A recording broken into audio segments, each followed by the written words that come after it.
Soulwind TV presents.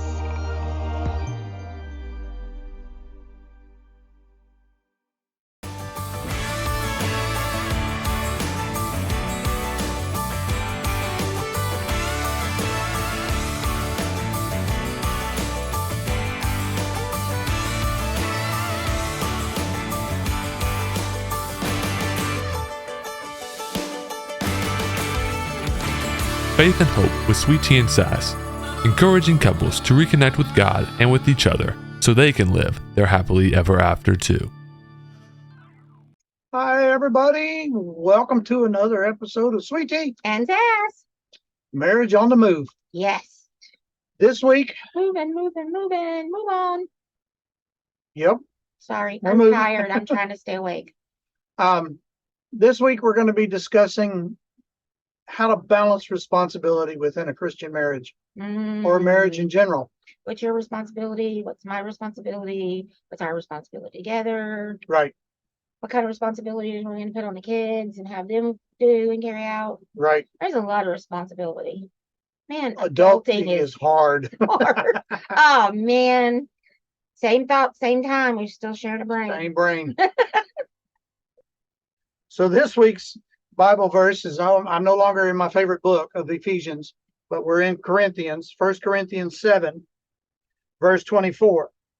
Brothers and sisters, each person as responsible to God should remain in the situation they were in when God called them. Oh, wow. Yeah, Being responsible to God means you stay in the situation you were in when He called you to it. yeah. Wow. Okay. Just processing that. Yeah, so getting that around your head, getting your head wrapped around that. You tired too? When God called us to get married, we are now responsible to God within our marriage And for our marriage. and for our marriage. So we're And going to answer for that. So everything that happens within our marriage by our choice and our decisions, we are now responsible to God for.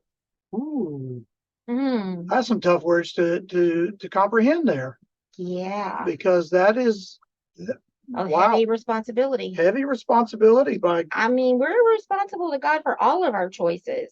right. But that part about when He called you to it, Yeah, you know, it's just like, wow. That kind of adds another layer to it. another layer of responsibility, Wow. Shut it. because everybody knows you're responsible to your boss. Yeah. You're responsible to And if you make a poor decision that costs somebody money, or if it gets somebody injured or something, you're going to be responsible to your boss or to the company for that. right? To you, to the country. And then if you're the boss, Because he was in the Air Force too. if you're the boss, then you're responsible to your employees And your customers. and your customers. So responsibility is huge. It's everywhere. You're responsible to your kids. You're responsible for making your kids be responsible, Yep. which I think is really lacking in our this day and country age, right yes. now. I mean, people don't expect they don't expect their kids to be responsible or rise above. They think, they can just get out of it. And that's not the way we raised ours. And that's not the way that's not the way God intended. no, and I want to interject something right here. We have a new program coming up with our group that we are trained and certified through, a parenting program. And it is going to be an 8-week program. It's going to be amazing. I cannot wait. I'm so excited about it. So you guys be watching your emails for that, because you're going to want to get tuned into that for that training. And you're going to want to get that book and that learning, because it is going to be amazing. And when we do the marriage reboot process with a couple, we're going to be bringing in that parenting part as well, because most people who are married have children, and therefore they're parenting, and that's a big source of conflict Yep. in a marriage. So be watching for that. It's coming really soon. I can't wait to get started. I'm excited about it. Yep, that's gonna be an adventure in itself. Yes, yes, yes. So back to balancing responsibilities in a Christian marriage. It's crucial for you to maintain harmony within your four walls And unity. and unity within your four walls. And you want harmony and unity. Trust me, you do. Life is so much easier when you're living in harmony and unity, and life is going good, and you're working together and accomplishing things. Yes. Because when there's strife and stuff, it's just not fun for anybody. No, when there's conflict involved, it makes it difficult to make sound decisions. It makes it difficult to make decisions that will benefit the family as a whole, the marriage. Yeah. I think this if you're in, I'm sorry, okay. if you're in conflict, you tend to make decisions that's going to benefit you. That's going to save your skin, so to speak, if there's conflict within the marriage. The training we did on Sunday, was she saying that when there's conflict, you're actually angry with God because you're trying to take control yourself. Yep. And once we realize we are not in control, and I'm telling you, I had to learn that lesson because I grew up in such a dysfunctional, chaotic family where there was no harmony or unity. I had this need to be in control. I wanted everything to be perfect and clean, and I wanted everybody, my kids, to be perfectly behaved and all these things. And it took me having to be injured in a car accident and put flat on my back in a bed to realize, you know what? I don't have any control over anything. I am not in control. God is in control, and he is sovereign, and I can't control it, and I don't need to because he's much better at it anyway. Right. And so, relinquishing and understanding that you're not in control, God's in control, and relinquishing that to him makes it so much easier on you. So much of the responsibility off. You're still responsible for your actions and your choices and your words and all of those things, but you don't have to be hostile towards God because you're angry because you're trying to be in control, because he can do a better job anyway. He's done a much better job being in control of my life since I let it go and let him be in control than the mess I was trying to run.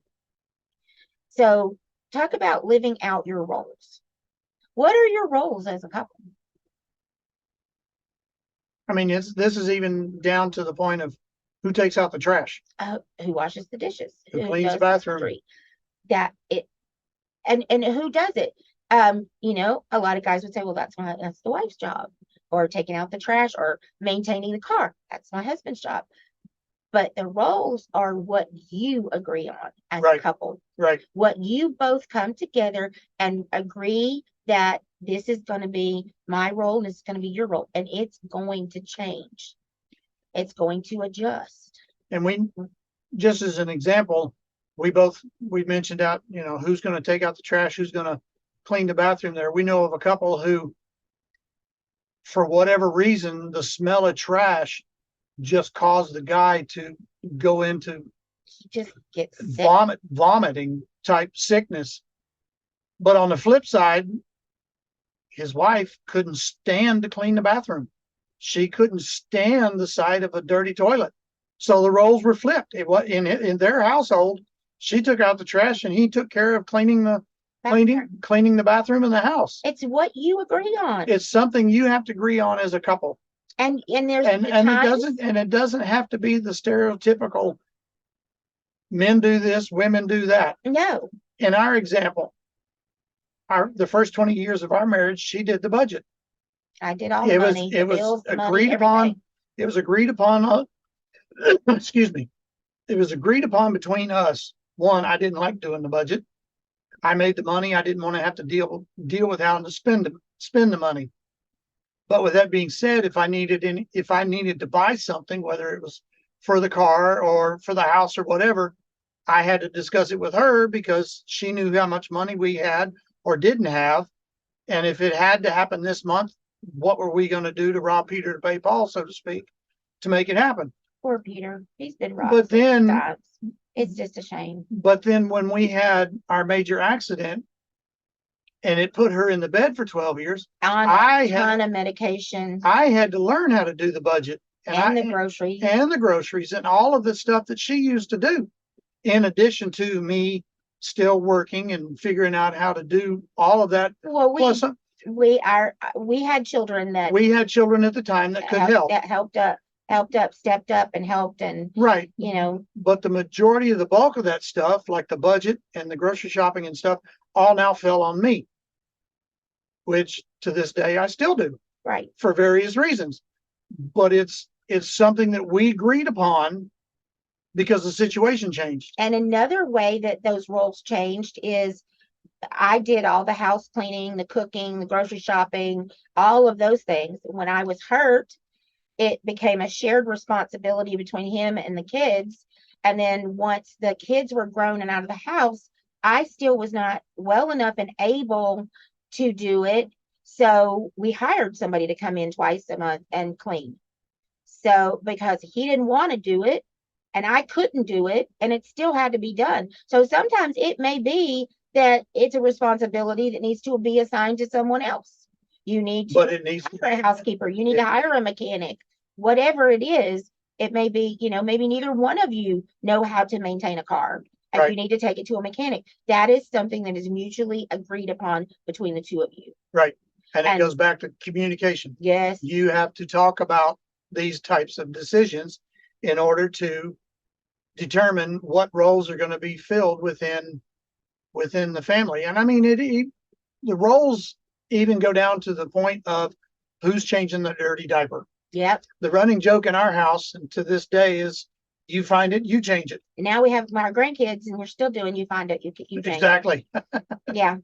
But sometimes we get away with getting the other one to do it because I did the last one, so we're keeping score, which is not really a good thing to do. But yeah, I mean, it comes down to, you've got to talk about these things and discuss these things and figure them out.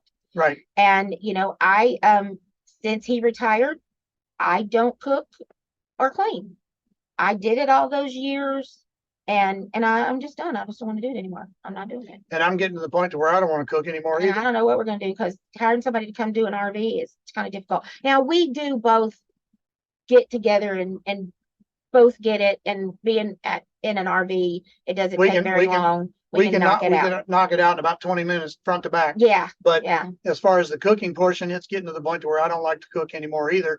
But eating out is getting too expensive. Yeah. In this day and age. So I'm still cooking. We may be eating more sandwiches and hot dogs. I don't know. Yeah. But No, I ain't going back there. We did that when we first got married. I ain't going back there. But, and a lot of these things that these action steps are things that we've talked about in this is the 5th episode this month, effective communication. We're back to the communication. Yes. You have to be able to regularly discuss things and come to a mutual agreement. If you cannot come to a mutual agreement, you may need to get a third party involved. And please get a third party that is unbiased. Don't bring in your mama or his mama because they're going to be biased towards their child. Well, I don't know. Your mama probably would have been biased towards me. Yeah. But anyway, something else in the communication is don't forget to talk to God about it. Yes. Bring God into areas, especially the big. Now, talking to God about who's going to change the diaper or who's going to cook, that just needs to be handled between the two of you. Yeah. But I'm talking about the big decisions, the big financial decisions, the ones that affect your life and how long you're going to be in debt and so on and so forth. Don't forget to talk to God about those decisions.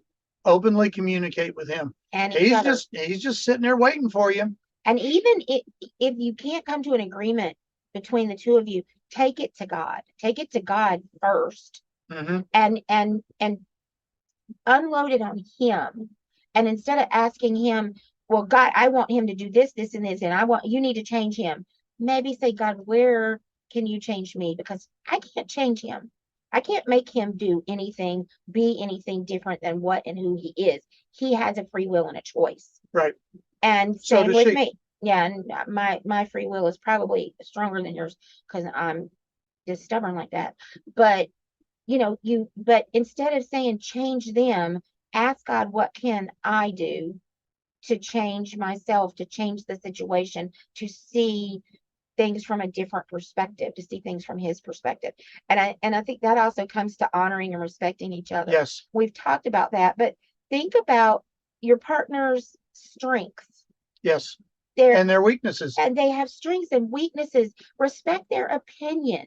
Right. They have an opinion about things. Respect that and avoid selfish ambition. Right. Well, I just want this because I want this, and this is the way it is. Right. It's not. I mean, we're talking about the cooking thing. For one thing, I don't want to cook anymore because I cooked and I ran a catering business. And so I cooked a lot for a lot of people and to support our family through the catering business. And then when I got hurt, I hurt my back and my knees were injured in the car accident. And I've had to have fusion surgeries and I've got nerve damage. I can't stand on my feet because of my back for long enough to cook. I don't like sandwiches, but I have learned to eat sandwiches more than I ever did before because neither one of us want to cook. So I needed to change and adapt my taste and figure out how I can enjoy a sandwich as a meal, which I never did before. Right. And so you need to appreciate that and not say, well, I don't want to cook and I don't want to eat in a sandwich. We need to go out or you need to go pick something up when you don't have the money to, and you're just being selfish about it. Right. You need to avoid pursuing your own selfish ambitions in everything. You need to think of yourself as the two of you are one. Right. And it's no more just about what I want or just about what I need. It's about what we both want and need. And when you're talking with your partner and you're discussing what their strengths and weaknesses are, maybe where they're weak, you're strong in, or vice versa. Usually that's the way it works. And amazing how God designed it that way. Yep. And if you just spend a little bit of time talking about it, figuring out who's better at what and who likes to do what, it can create balance within your marriage and makes the responsibilities so much easier. And if you both like to cook, then it's something that you can do together that makes the evenings that much more enjoyable when you come in from working. Or take turns Cooking, or or if it's something you neither like to do or want to do, then you go to your shared financial expectations, and this is an expense that we're going to build into the budget to buy meals out or to buy ready-made meals or whatever. Determine how many times a week you're going to eat out and how many times you're going to buy the pre-made meals that are delivered to your front door, whatever it may be. You have got to figure out who has that responsibility to make that decision. Right. But you need to make that decision together. And you've got to, put that on the budget, just like with the cleaning the house. He didn't want to do it. I couldn't physically do it. So we had to budget that. So when we made a move and we're ready to buy a house, we said, okay, we're going to pay $200 less in a mortgage a month so that we can pay someone to clean twice a month. Right. Because we had to budget that in. We could have had a bigger, nicer house if one of the two of us were willing to clean it. We were not. So we had a smaller house that was a lower mortgage. So you've got to be able to communicate those things, talk about it, work it out, fill out a budget, fill it out together. And as you grow in your marriage, things like this will change. Oh, yeah. Because outside situations affect what happens within your four walls, which causes you to reassess your responsibilities based on the situation at hand. Right. And because life is so challenging, you have to be willing to communicate what the responsibilities are and how they're changing based on what you see coming down the road, or what you think you see coming happened, or what has just happened beyond your control. Now you have to reassess where, like, I had to figure out how to do a budget. And another big one too was him being in the military. He had to deploy. He had to go overseas. Well, after we had the car accident, there was an overseas deployment to Turkey. and he was just hell-bent on he was going. And I had to say, you you can't do this. You have to back out of this deployment. I am flat on my back. Right. I've got 3 kids. I can't drive. I'm on all this medication. I'm on all these shots and all this therapy, physical therapy, occupational therapy. You can't be gone right now. Right. You have got to step down from this deployment. And his selfish ambition and desire was to go and do that deployment. He wanted to go and be there, but he had to take a step back and say what my family needs. Reassess what my responsibilities were. My family responsibilities are Right. more important than this. We definitely could have used the extra pay that he would have gotten Mhm. going to Turkey. It would have made things easier, but we just couldn't. Right. I mean, I could not at that point in time do everything that needed to be done with 3 kids at home and me being as injured and everything as I was. And there are other times when he's had to go on deployments and I got sick and I was really, really ill to the point I couldn't drive. And he's overseas. He can't do anything about it, can't get home. And I had to call friends, people I didn't even know at the time because we just moved.